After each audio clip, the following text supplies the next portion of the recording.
So this is about creating our future. Let's face it, this is where we're coming from. It took it 100 years to build the global energy system. And you can see on the bottom there, we started using bioenergy. Then came the coal, then came the oil, hydro, gas, and in the very last part of this graph, you see the renewable energy come in. So I would like to show the picture because to understand that the system we are going to replace was built over 100 years. Now our task is much, much tougher. This is one study that was conducted by Stanford University, published a few months ago, that showed that they have looked at 139 different countries and concluded that it is indeed possible to build a 100% renewable energy system in 139 countries that they studied. And what you see also on the time scale I would like to address to you, because basically this could be done in 20 years.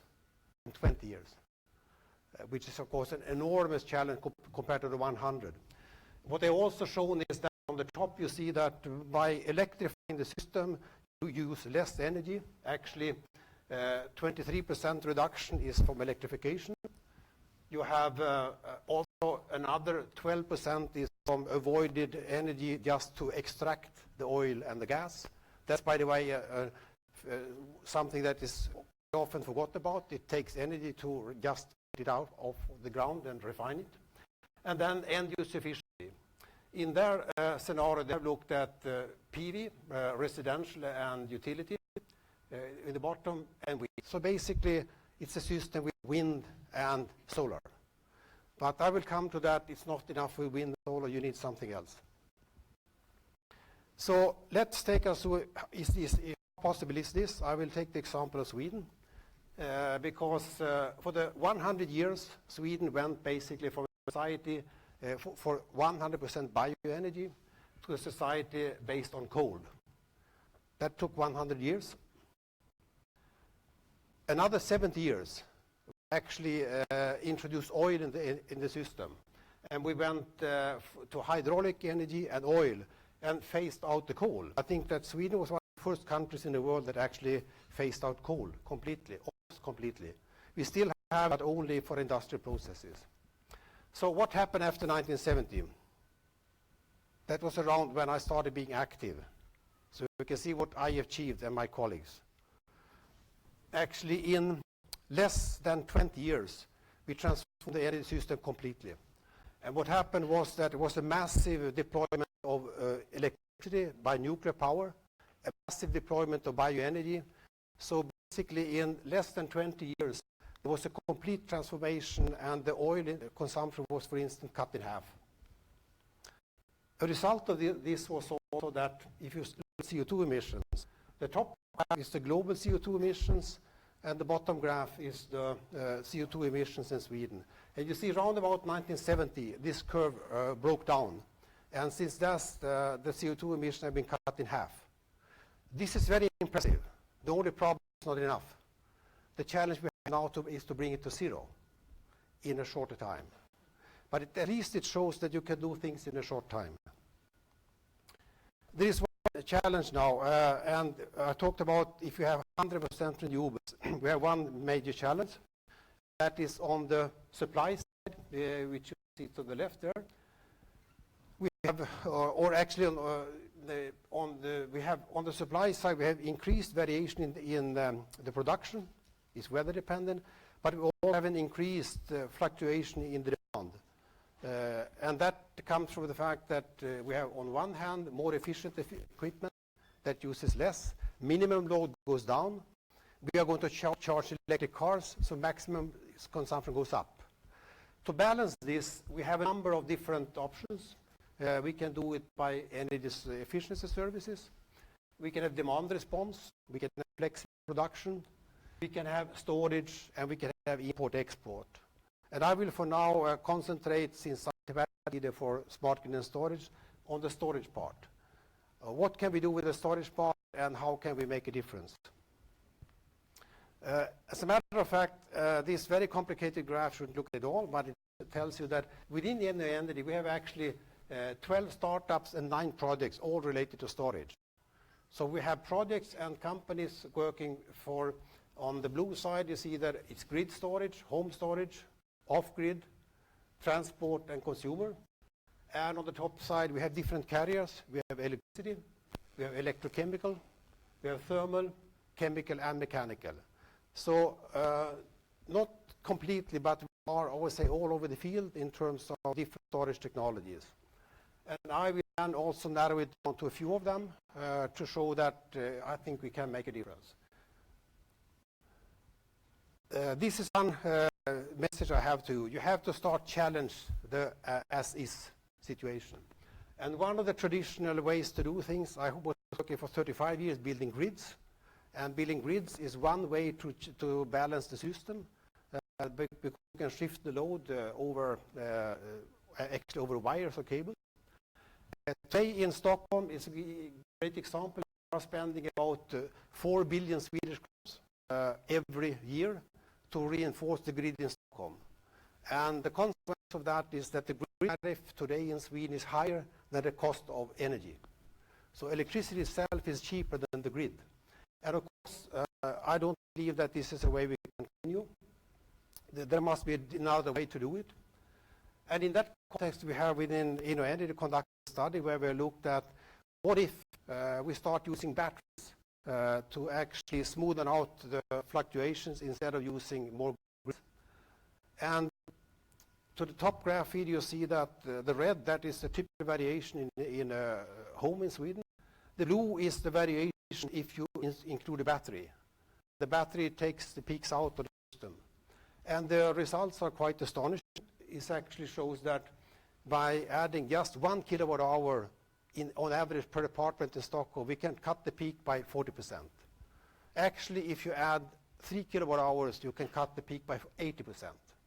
And this is, of course, a dramatic way to solve the problem without building more grids. There are a few hang-ups, for instance, in that distribution companies are not today allowed to own storage. Someone else has to do it. But there, I would say regulation changes cannot stop us from doing things because regulation can be changed. You can even change laws if required. So the consequence of this is that you will see a hockey stick effect in the use of batteries in the power system. And this hockey stick will actually happen shortly after year 2020. I was having a speech of this in Barcelona, and then people were not so familiar with hockey sticks there. But you know how they look. It goes rapidly up there. Then, so in terms of then electrochemical storage, we have, this is one of the startups we have that is very promising. It's a company in Estonia called Skeleton. They make supercaps, which is one storage that is very fast, can be charged over 1 million times, and has an incredibly high power capacity. The downside is that the energy capacity is not so high, and also that the cost so far has been very high. This company we have helped now to build a factory in Germany, and they have just started producing. And I think one of the things this over the company that he claims that by having InnoEnergy as a partner, they could add credibility, so they were able actually to round up financing from, for instance, European Investment Bank. And it will be very interesting to follow this company. It's certainly one of the more promising we have. We have also one more, and later today we hear Anton. He is working on another startup company. But it's a very unusual startup company because they are planning to build a very, very large battery factory in Sweden. We started working with Northvolt very early, and before they were called Northvolt. And I think they have gained tremendous momentum. Same there, I believe we have helped with credibility. And I think also recently they have also announced that they are going together with ABB, which is quite a big achievement. I think Anton was very much involved. You can ask me in the break how we did that. Another message for you is that there is so much talk about the bell curve. And you can see the bell curve in all literature. They say, well, the bell curve is you have early adopters, you have early majority, late majority, you have laggards. The problem is that increasingly you see that that bell curve is not valid at all, because the breakthrough comes much, much faster and much more dramatic. You see something that you see on the red curve here, which is called the Big Bang market adoption, much faster. And that is something you have to realize, that don't believe people that talk about the bell curve. The bell curve can be fine, but not valid for more dramatic changes in the market. And one example is this. It's a beautiful picture. It happened 100 years ago. This is the Fifth Avenue, year 1900. You see a lot of horse wagons. Can you see the car? Is there? Is one car in the picture? And same Fifth Avenue, 13 years later, not 130, but 13 years later, is here. The question is, can you see the horse? Is there? Is one horse? So if things could happen, and this is a typical Big Bang adoption to the market, extremely fast penetration. So what will, if you try to translate that to today's situation, when will the Big Bang happen on the automotive market? Well, we all talk about electric cars, and people say, well, we can take it easy because they will never be as good as the conventional car. They will never be cost efficient and so forth. This is a quite interesting study from UBS that shows that up in the yellow field there, when will an electric car, if you look at the lifetime cost, be as cheap as a combustion car? In Europe it's 2018, next year. In US it's 2025. And why is that so? It's because gasoline is so cheap in US. It takes longer for the car to be competitive in US environment. The green field is more interesting. When will the electric car be cheaper to buy? Just the capex cost cheaper. That's 2023 in Europe. And think about it. 2023, you can buy an electric car that has a range of minimum 400 kilometers, same price as a fossil car. Those of you that want to buy a fossil car, raise your hands. I don't see them. This is when this big bang is going to happen. And remember the picture from 1913. 1913, 2023. And the change will happen first in Europe. That's also interesting. This shows, again, the volume dependent, and also you see that the dark blue curve is the penetration of electric vehicles in Europe. So Europe will be the leading market for electric vehicles. There is only one small problem that Anton and his colleagues are working with. We have no battery production in Europe at all today. So to wrap up here, I think that when I work with InnoEnergy, I think that I'm quite impressed with the fact that it's a European organization that is supposed to be slow. I haven't seen us slow. I think it's reacting very fast. I also appreciate very much that InnoEnergy takes a broader picture on what we are doing. It's not only technology. I mean, I hope you have seen and you have brainwashed with the diamond we have here. Look at technology. We look at societal factors, supply chains, market values and market models, and regulation. Don't forget regulation, and also human capital. So one example of this is that the next speaker who will come, he will perform live, Kenneth. He was in the media this summer, where he was bold to say that, well, the European battery strategy is formed in Stockholm. How could he say that? Well, the reason is that we were actually asked by the European Commission to help them to make a battery strategy. And this is an invitation letter that went out earlier this fall.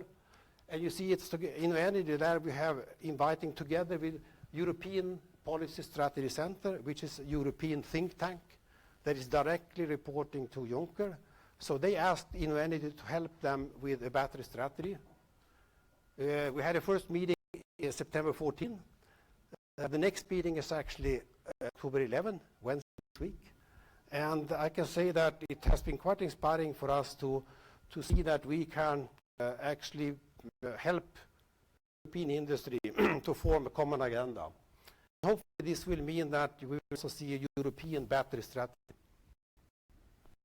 So, to conclude, I think that the challenge that we have to transform the energy system is enormous. But I would say also that InnoEnergy has for sure a role to play in this transformation. The response we have, of course, is the pioneering spirit. And we also have, are actually empowering research, enabling innovation. There is a lot of innovation going on, a lot of research, but we make it happen. And I think it's also we make it happen by bringing things to the market. And last but not least, we are creating the future system today. And this example I showed you again, I think we are fast movers in believing that things can be done faster. And I think we are about to prove it in the battery case and in the storage case. Thank you.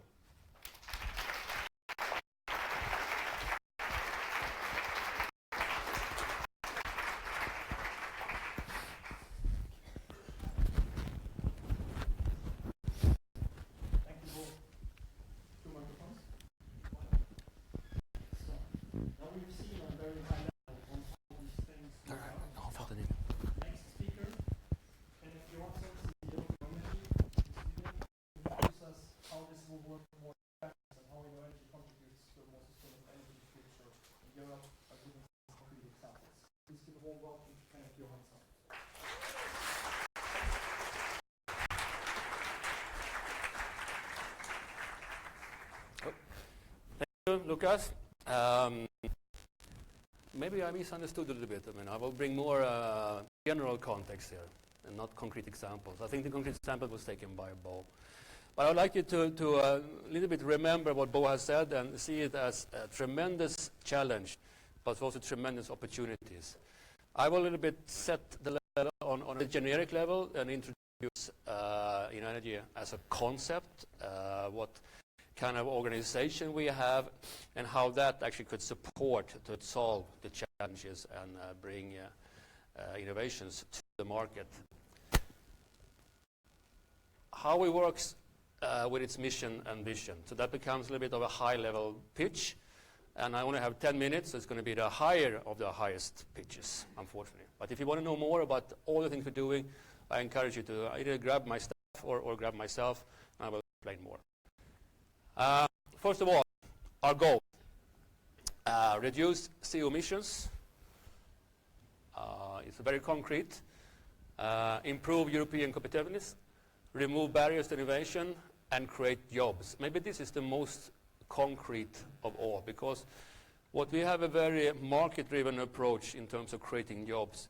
And for jobs, you need what? You need business, right?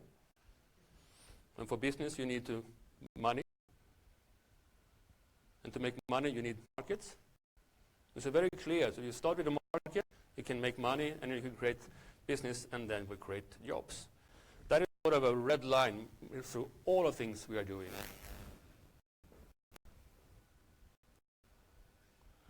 But we also have a concept on how to do it. This is something that represents something called knowledge triangle. And our concept is based on integrating that. And we've done it like taking the three corners, which is business, human capital, and technology and services. That into an input to an output-oriented organization. Taking the three corners in a business line approach where we have education with students at input, we have innovation projects with research at input, entrepreneurs as input to business creations. And out comes graduates, where many of you here in the rooms are represented, products and services, and creative companies.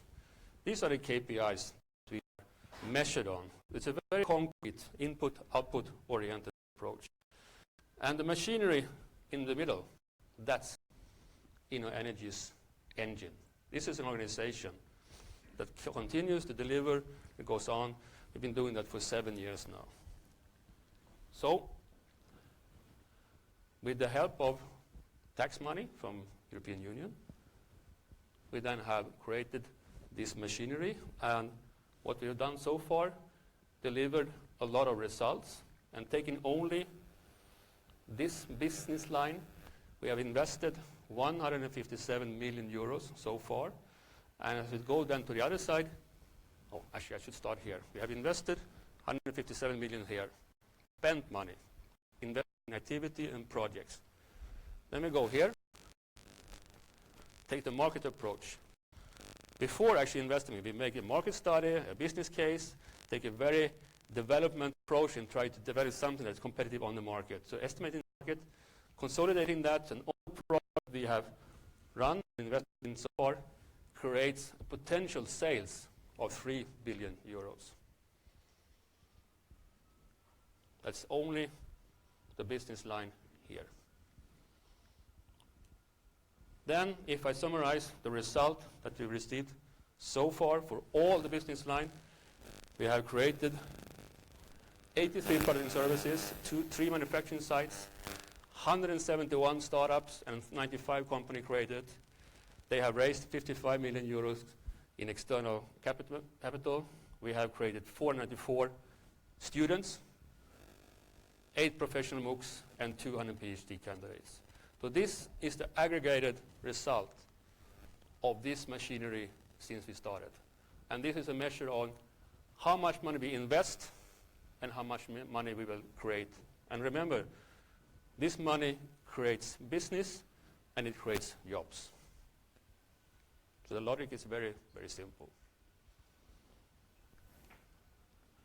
Bo mentioned this, and I think also it's worthwhile to mention that money is not everything, and business is also not everything. You need to work in all dimensions. And in machinery, I showed we have activities in all these areas. Technology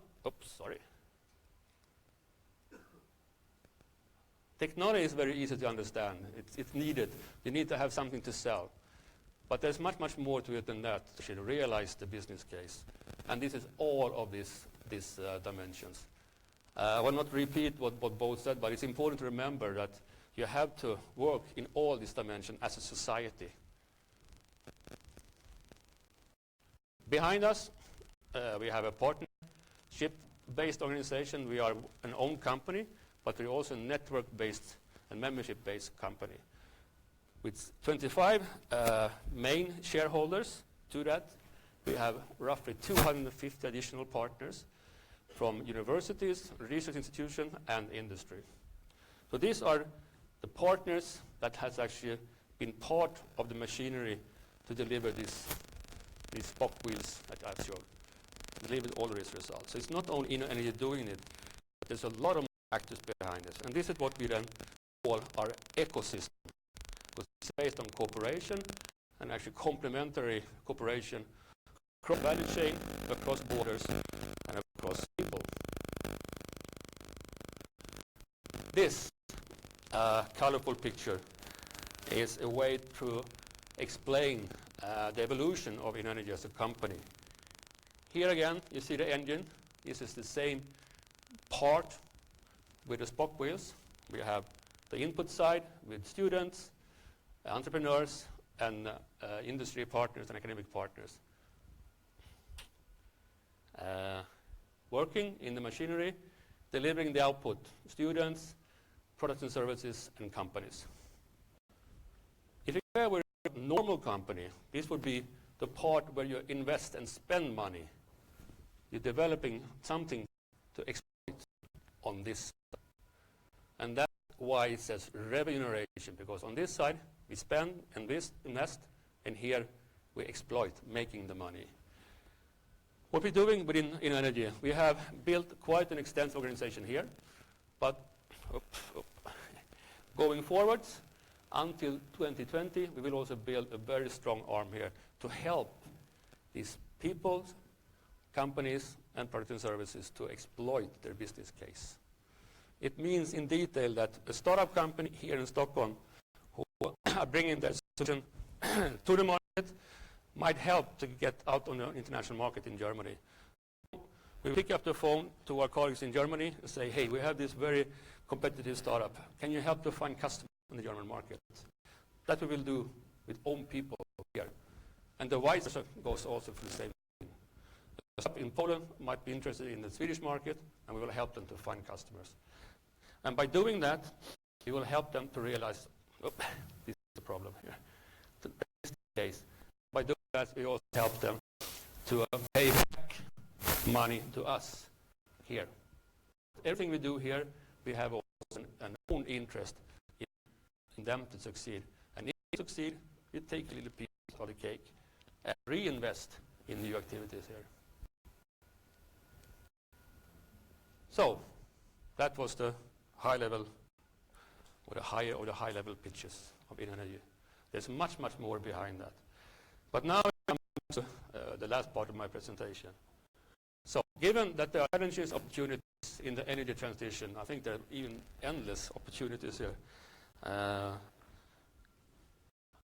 And we exist.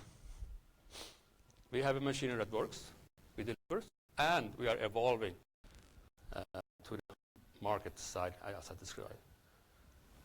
Then I would like to finish my presentation with 2 questions. What do you think that we expect from CommUnity? Any spontaneous reaction? I can answer that question, but I'd like to leave it. And then, most important, what do you think you can do with us, together with us in the future?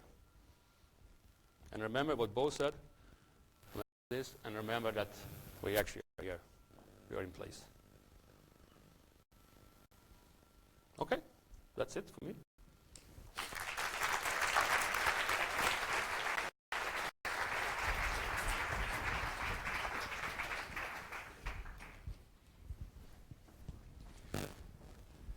Kenneth,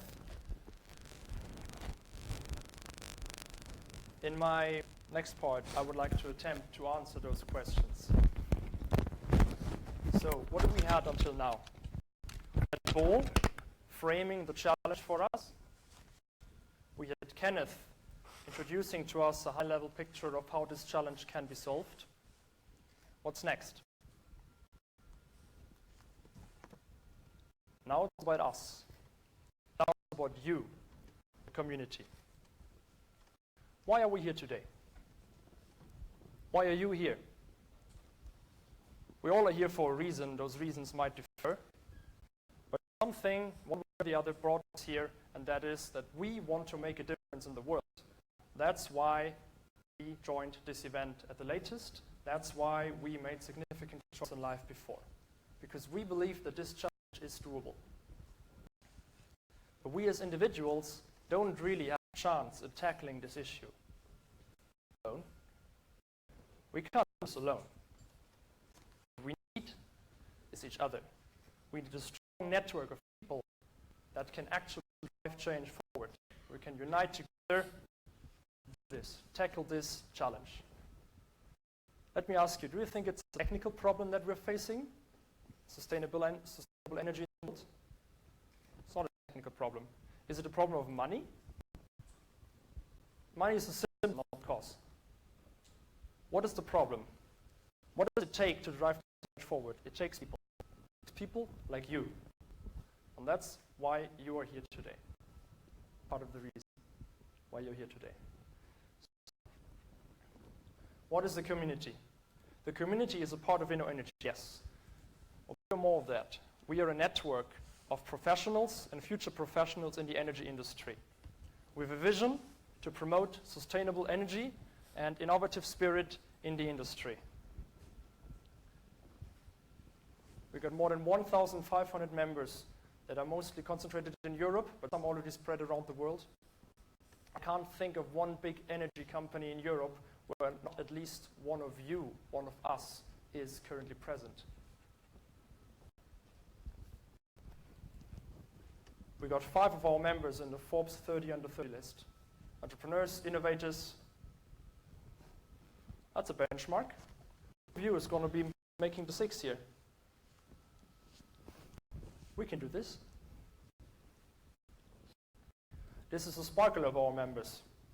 These are the senior guys. These have been with us in the community for a few years. Most of you are fresh. By head count, most of you are students that just joined InnoEnergy and therefore joined the community. But You will be up there in a few years, no doubt about that. There you can start. And your story starts right here, right today with us. What do? This is a high-level community thing. We operate through events, sure, of course. We operate through programs, no problem. We connect with our members through the platform. These are all tools. This is not the essence. But what is the essence? The essence is when 4 or 5 people from different countries working in other countries they have not been born in or not been studying in and unite together in one location and progress important questions. This is the essence. And this is what the community does. And this is how we can have an impact all together.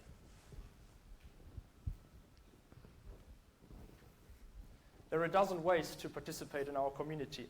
You're all members. You joined the community by becoming involved with InnoEnergy. So you can attend all the things.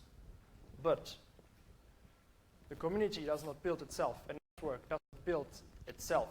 We need people that are committed. We need people that want to go beyond, grow personally. And this is why we have the representative program. The representative program is our framework to help you become the best versions of yourselves. We can teach you, we can teach each other how to tackle the relevant challenges of the world by growing each other, making us stronger, turning us into leaders. And this, for me very personally, is the purpose of the community. We are here to turn each other into leaders and make each other stronger. Then we stand a good chance in changing the world for the better. Thank you very much.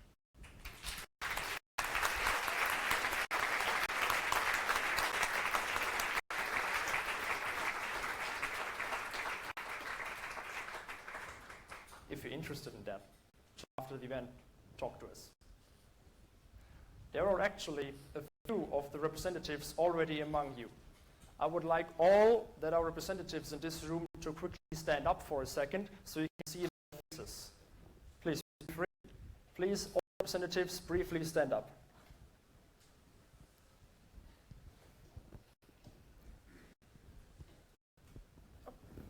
I don't see so much. Yep, so remember the faces, approach them, approach me, and we can make you into one of us. Let's close with a big guy saying something nice about us. Who knows him? Hands, show me your hands. Who knows this guy? His name is Maroš Šefčovič. He's Vice President of the European Commission and responsible for the Energy Union. The Energy Union is the most impactful policy project of the European Commission of this decade. And it is intended to unite Europe over the energy system. Unite the energy systems. And we met him. And he's saying that it's people like us that can make this change. He's saying that, well, you guys actually stand a chance of achieving the objective. I guess he's right. Okay. Let's come to the main part of today. We've assembled companies in all stages, in all sizes. We're active in sustainable energy here today, this evening, with you, for you. There are 6 companies in total. You can see the tables here. They're active in different fields. In the next few minutes, what we will do is we will start spreading out, uniting around these companies, and work on those challenges. We will practice today how it can start to have an impact. We will work on their cases, real cases. This is not some mock-up. These are real issues of those companies and startups. We will work them, we'll share back the impact, and we start our journey. So, logistics. 6 companies, 6 groups. Relatively simple math. What we want to ask you is to not concentrate too much around one company. Please, 25 people per group max. Be so nice and see that the groups are evenly distributed. The case challenge will start by a 5 minutes presentation of the company, then 5 minutes presentation of their case. Then you will be given the handouts to read deeper in the background and into the case. And then you have 30 minutes to work on the case in your subgroups of 5 people. Here I would like to encourage you to not choose the people you know. Working with people you know is easy. Everyone can do that. I would like to really encourage you to choose people you do not know, you've never worked with. Learn how to work with people that you've never worked with. That's a big ask. You can tell that in the job interview if you like. After the 30 minutes, each subgroup in the different, each team in the different groups will have 1 minute to share back to the case owner, the company representative, the results. And here's the challenge. You only have your voice. We will not give you anything, no PowerPoint, nothing to write down. You will have your 3-4 headlines, your 3 main takeaways to answer the case, and you will tell them openly in their faces. You can, of course, take notes, but you should not take visual aids during your presentation. 1 minute per team, sharing back your results of that case. Afterwards, we'll return to a big group like here. We'll get impressions of how it was from both sides. What do you think? Are you excited? Yeah. Okay. Here are the 6 companies that we have here today. Companies of all states and sizes and focus areas, but all active in sustainable energy industry. So please start now by spreading out to the different tables. Let's make this quick and smooth, please.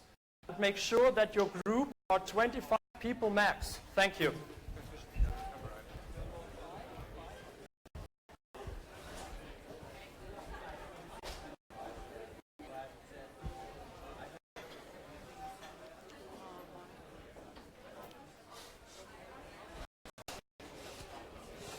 The company representatives will be waiting for you at the tables.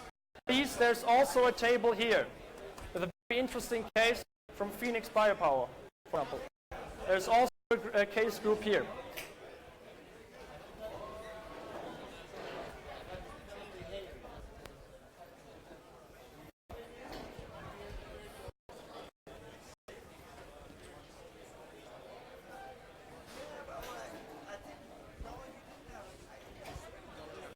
Please do the count, 25 people per group max. Thank you. We'll announce the times to start and when the 5 minutes, etc. are over. So please make it as smooth as possible.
please start moving back.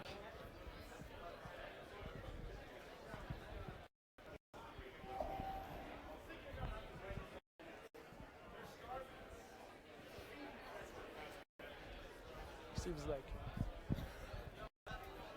Giuseppe, can you please go to Sebastian, punch him? Okay, thanks. Okay.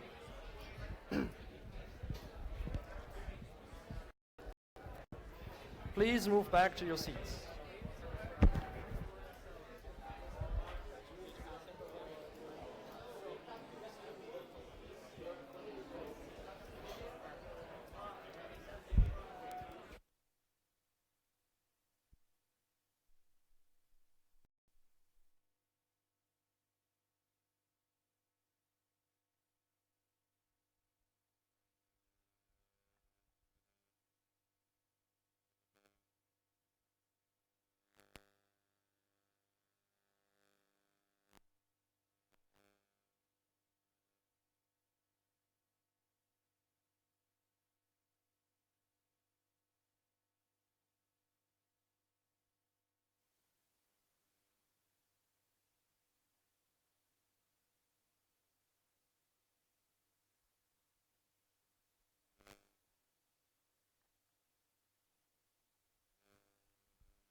InnoEnergy, and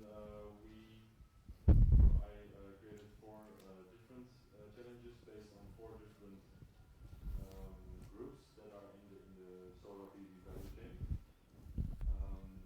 So we develop monitoring and safety shutdown devices for solar panels, and I asked the people to come up with communication or marketing approach for customers, partners, stakeholders, or end users, which are in our case very different groups of people.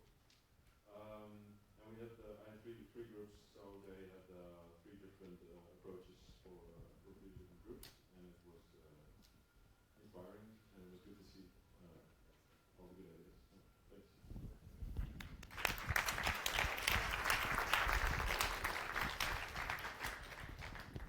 Maybe some of the participants now, how was it being on the receiving side of an intense condensed microcase? Who would like to?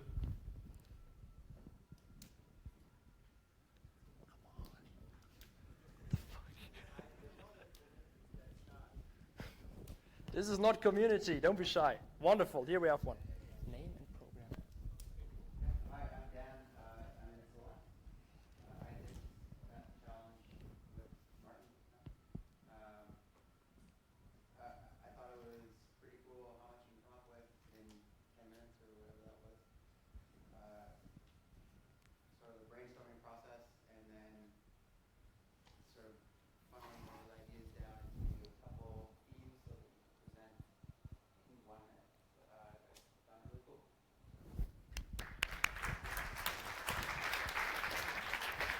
Thanks, Dan. Who else? Let's have 2 more, maybe, from the other groups as well.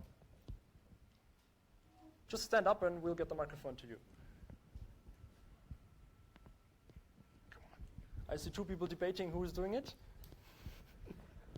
Maybe you both stand up. I actually think Jacob put his hand up. Is that Ben? There you go.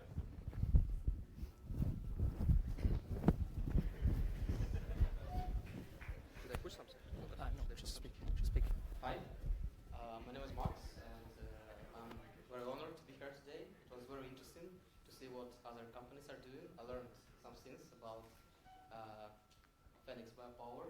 Of course, we had a very limited time, but I was amazed how people were thinking very fast, how they produce ideas. That was amazing. So thank you, Lucas, for organizing this event, and thank you everyone for being here today. Thanks, Max. What he has not been telling you is that he's actually one of my colleagues. Thanks still for coming. Who else?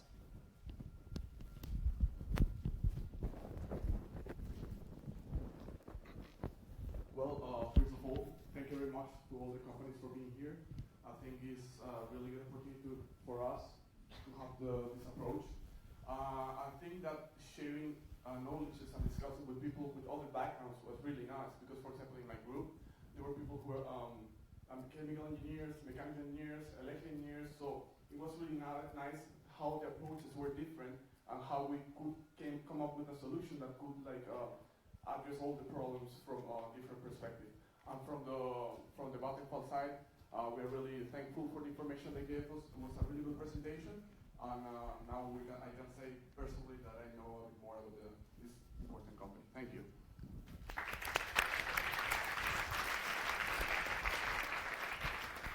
Okay, maybe one last over there. You were quickest. Thank you. We were doing the microphase with Vattenfall about the reducing carbon dioxide emissions in Sweden because they have introduced very ambitious goals. So we got to brainstorm a bit in our team, and we were picking up on something Vattenfall is already doing. So they are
Thank you.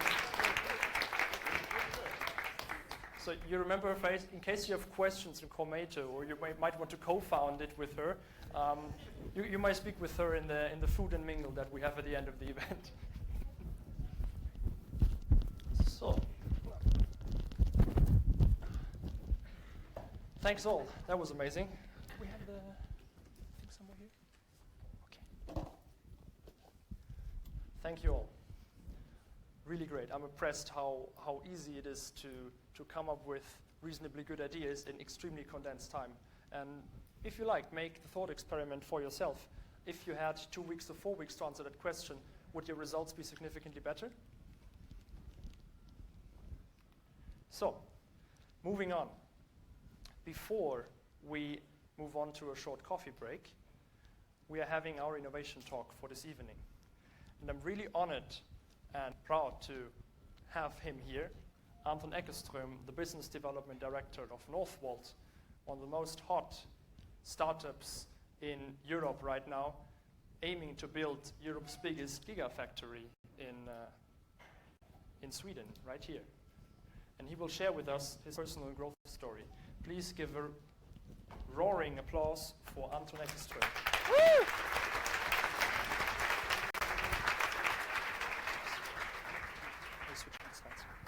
Okay, I don't know what, it seems like this mic is the one I'm using. Is that correct? Yeah, it is. And my presentation should come soon. First, I want to give great ideas. It's super good to be here. It's super great to hear all of your, ideas going from, very innovative to already in the chain to you're just new thinking the whole thing. I also want to start with an applause for InnoEnergy, first for hosting this event, but also for supporting great startup like ourselves. So please, an applause for InnoEnergy. Woo! So I was presented with that boring picture, and I tried to go a bit more fake bookish in this section. I was thinking about all the way to Snapchat, but I'll save that for later if it's okay. So I'm going to talk a bit about change. I'm of course going to touch on Northvolt, but also sort of my experience in going into Northvolt and what took me there. So basically, I grew up there. You see the green dot in the middle of Sweden, middle of nowhere. I grew up on a farm up there. Pretty outdoorsy person. Loved to fish, and you saw that on the picture. And then I left sort of the countryside, where I had my first innovation spirits. I used to tie, fishing flies, and also did, kind of a worm farming stuff, where I sold worms to local fishermen and had all that early innovation experience. Wasn't bad business, so I hope I had some learnings from it. I actually studied here at KTH, and my last experience on this stage was for the, you had these student theater things. So it's pretty scary walking up here again, and you're going to hear commandos and stuff being screamed, but I hope you spare me from that today. Studied mechanical engineering here, and with renewable energy technology as a master. And I learned a lot here. I mean, as you are here this evening, you have so many of your colleagues back home watching movies, and you're here driving change, which is huge. I try to engage myself in a lot of things here. Actually not in these kind of forums. I did a lot of other outside activities, and a lot of that experience have brought me, to where I am today. I got so many friends, and all are innovative. So I hope you all take the opportunity to gather, to get your friends all over Europe and the world, and you can use that true in the future. So I was finished at KTH. I wondered, what do I want to do? I had similar ideas to what I've heard here tonight, and I basically wanted to change the way we do in Europe and to drive this new, carbon emission-free society. And then I was thinking, so what are the big mega trends that I want to engage myself in?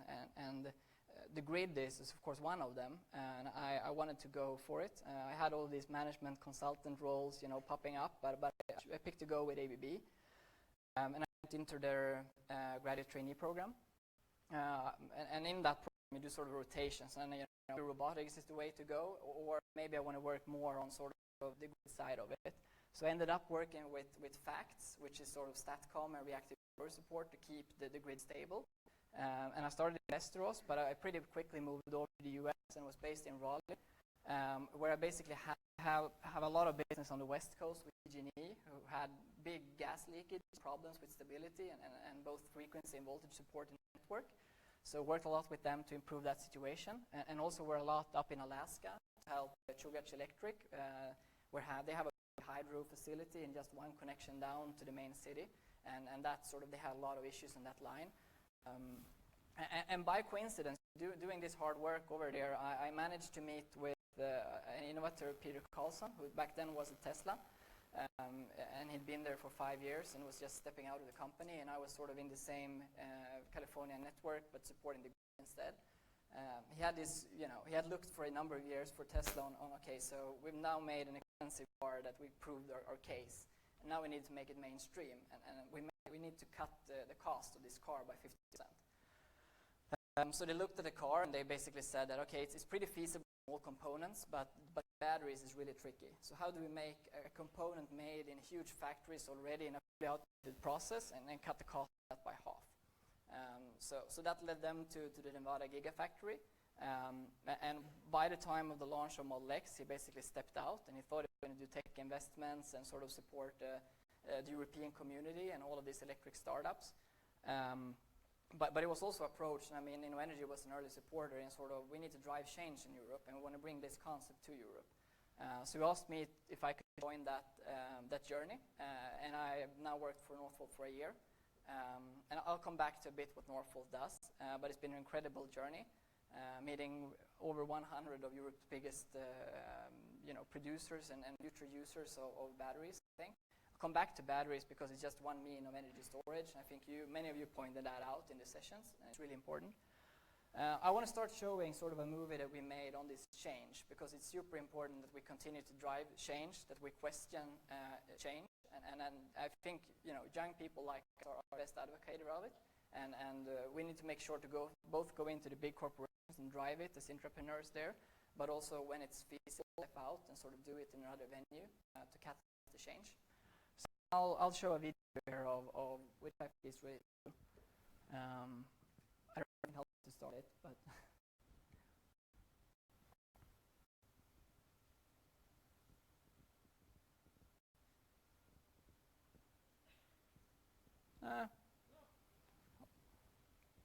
I'm not a computer scientist, but it seems that we have a problem here. Okay, maybe we can come back to it, or do you think you want to try again? Okay. Yeah, that was it.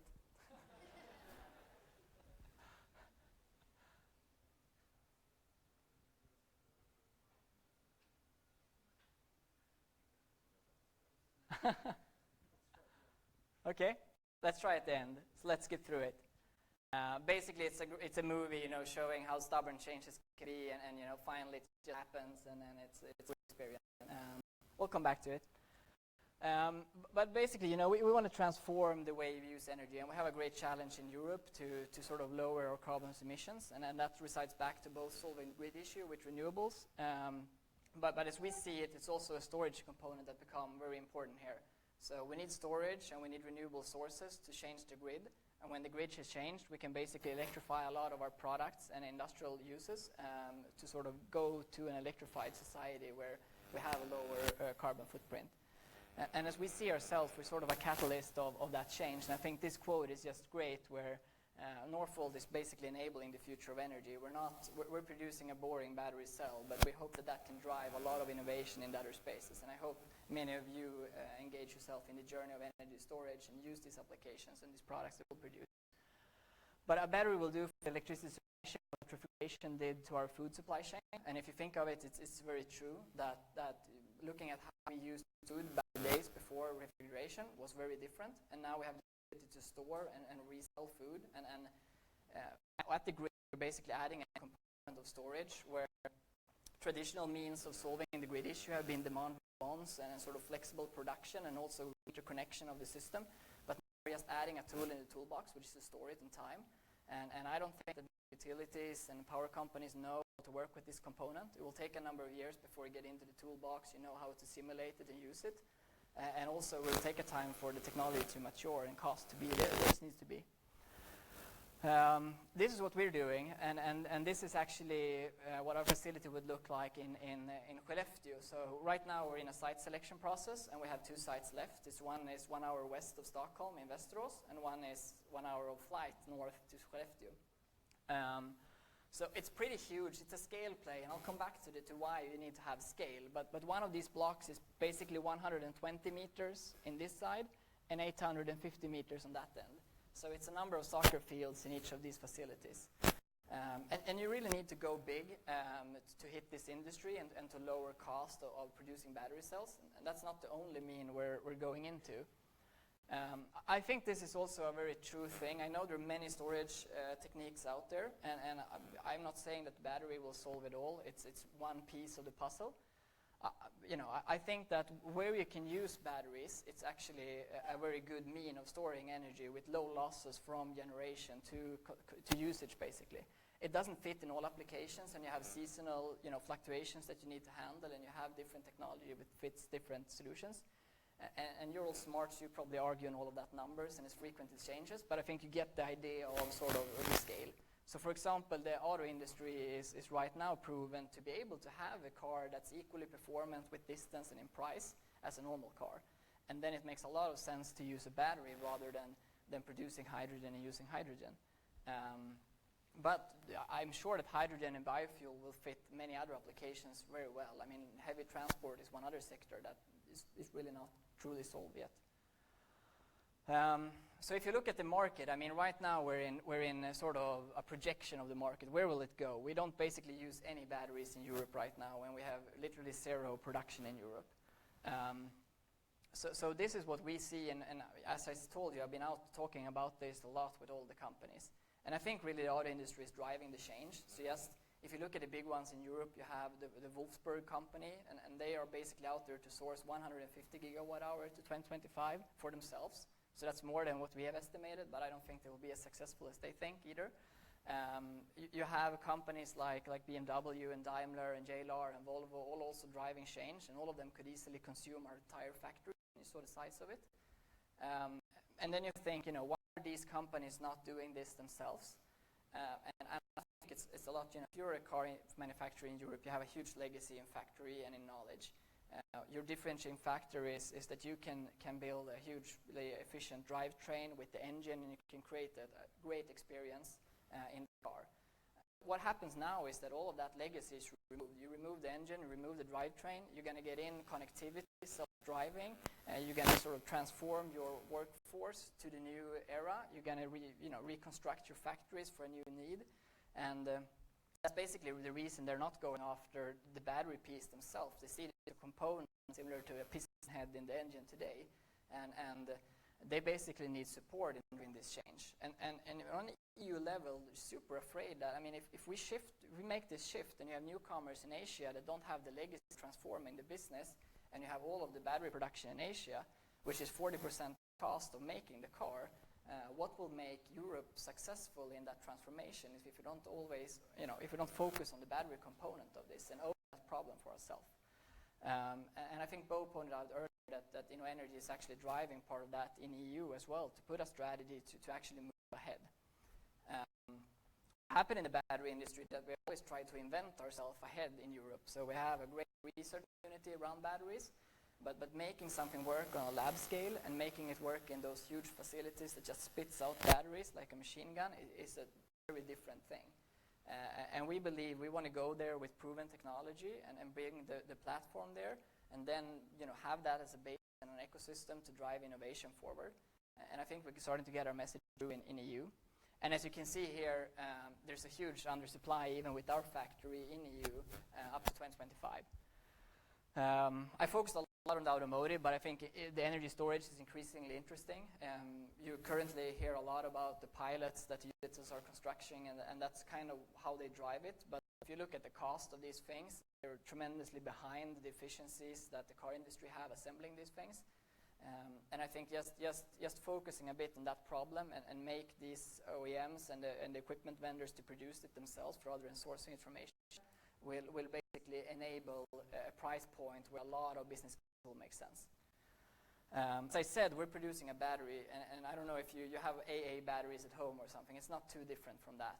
The first product will be a cylindrical 2170, similar to what Tesla is using, and basically a lot of the big existing players like Samsung and LG and Panasonic and Sony are also going after that form factor now. So basically what's different, I mean, if you're going to change a large industry that have a big legacy and have huge factories up there, you need to do something different. You can't do it the same as they do it. And we're basically going to use a cutting-edge technology, enable that process innovation, and have a much stricter process control than any other. We're going to use on the structural cost advantage to use the vertical integration, and especially the cheap and carbon-free energy of Sweden, and also the scale to drive costs down on that technology. And then basically make the world's greenest battery. I know there's been a huge argument now on whether the transition to electric cars will be sustainable. One part of it is the grid, so where do you charge from? Another part is how much carbon dioxide do you use when you create the battery. And basically you create between 70 to 80 kilowatt hour of electricity or energy to produce 1 kilowatt hour of battery. And if you look at sort of China or Japan, where you produce them today, that energy is not coming from renewable sources. So basically when Peter started this project, he had looked at the whole Europe and he said, okay, so if I'm going to do this somewhere, it's probably Iceland, Norway, or Sweden, where we have the right carbon footprint price on energy to make a difference. And then we ended up in Sweden, part of EU, and it's not Iceland, so it's kind of in the center for logistic reasons. So I talked about these roadmaps, and then this is probably, I don't know how much you know about batteries, but there's a lot of different chemistries in these lithium-ion batteries. And basically what we're going to do is we're going to jump on the current version of the battery. So we're going to have basically the same performing product as a lot of the others at the same point in time. So we're not going to be too different on the battery cell, rather that we're going to have a really well-performing cell. Building these batteries is a sensitive chemistry. It's like going to build a semiconductor factory. You can't just do it in any room. You need process control. I mean, humidity is the worst enemy of batteries. So it is quite a process innovation to get there. You also need to think about the industry a bit differently. So in a battery, you basically have the mining and refinery, which is the metals you use. Nickel is one example. And then you basically purify it and you create nickel hydroxide. You get it into active material, so you build the characteristics and the particle sizes you need on that. You coat it on electrodes, and you assemble it into a battery, and perhaps you also put it in a module and pack into a car. So if you look sort of at the Tesla Gigafactory, they start the process here. And then they have the ambition to go here, but they realize that we need a lot of water to do these metal processes, and they just built a factory in Nevada in the desert. Probably not a good idea. And then you can look even further. So creating the active materials that you do here is also very important.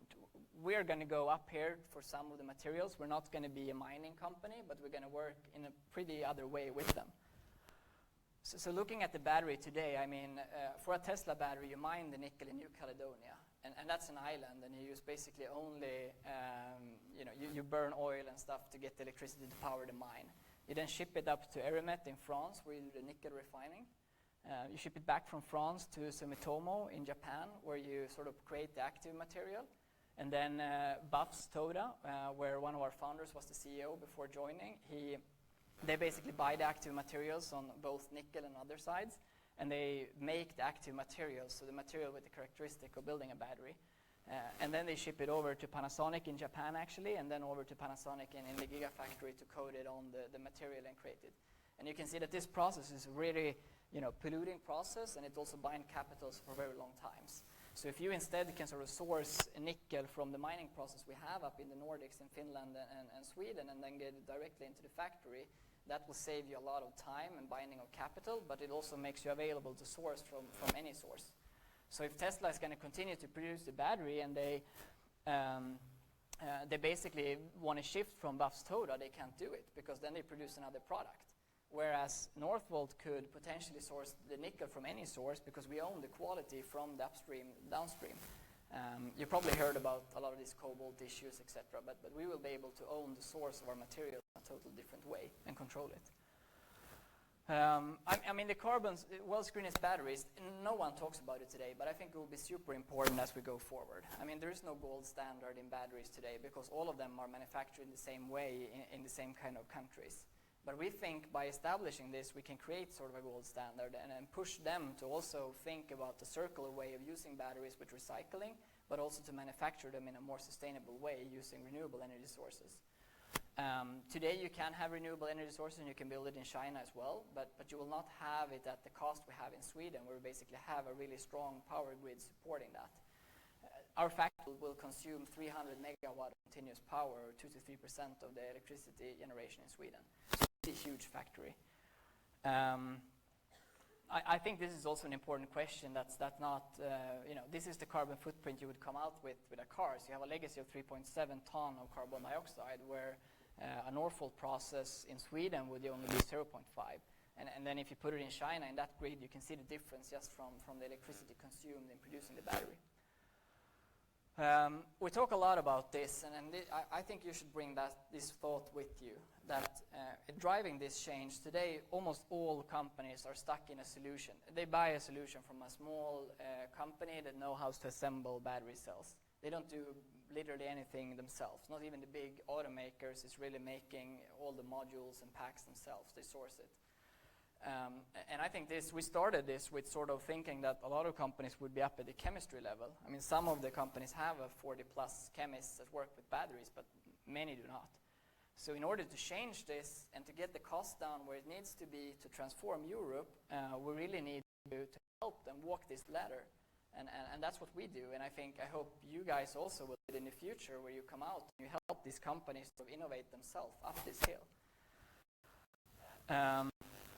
And you probably saw a recent, we went into a partnership with ABB, where I come from, so it's back where it all started. But I want to sort of give the perspective here that the day before we announced on Tuesday, they announced that they bought part of the GE for 26 billion SEK, which is tremendous M&A process from their end.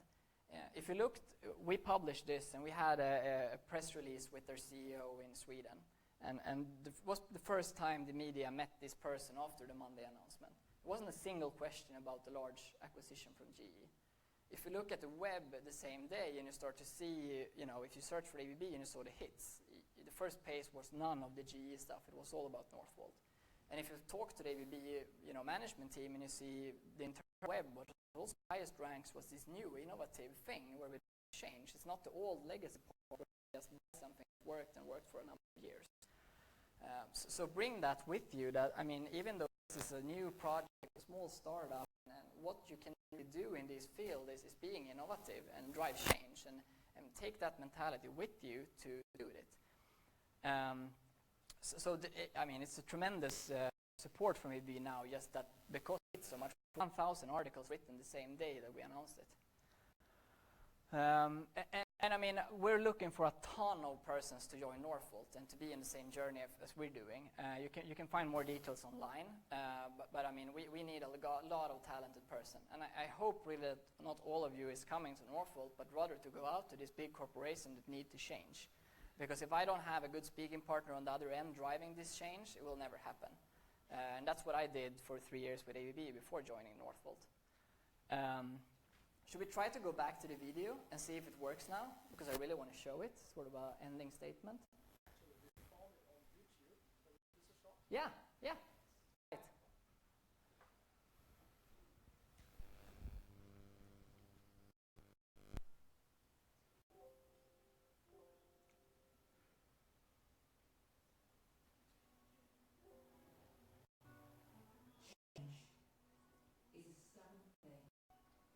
We can wish all, dream of, and imagine the future, but in the real world, change won't listen.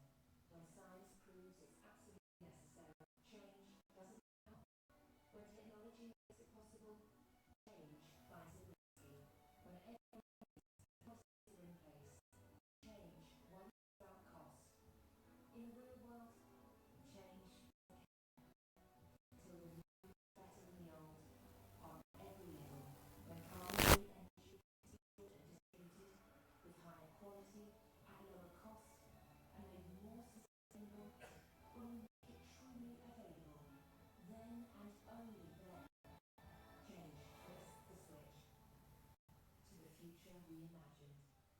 wind and the sun powers our everyday, where electric vehicles outperform traditional cars, where transportation needs no oil and all society runs through carbon emissions.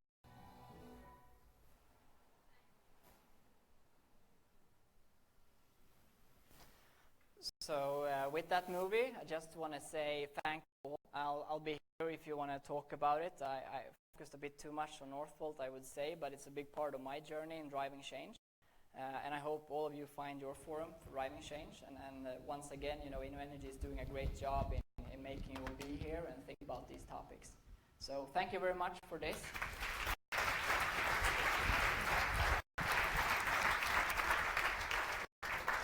Thank you, Anton.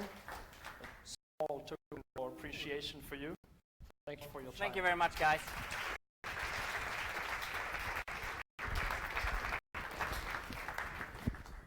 Wow.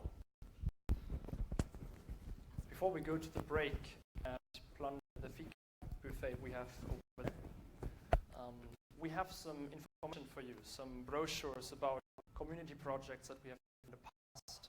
I'm going to speak about them after the break, but for you to familiarize yourself with the faces of the people who are actually driving change and what they have been doing, please feel free to grab some of those brochures and take them with you. So we can dive in after the 15 minutes break. Okay, thank you very much. And for the cafe, 15 minutes.